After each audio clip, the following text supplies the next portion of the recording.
Snoring should not be overlooked because it can lead to many health problems.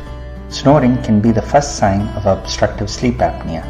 You should be concerned if you have the following symptoms: heavy snoring during the night, if you don't feel fresh in the morning or generally lack energy, a tendency to fall asleep when reading a book, watching TV, or even driving.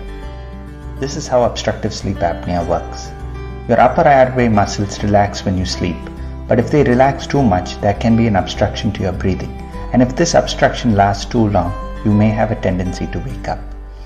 If obstructive sleep apnea is left untreated, it can lead to several complications, including hypertension, diabetes, and heart disease.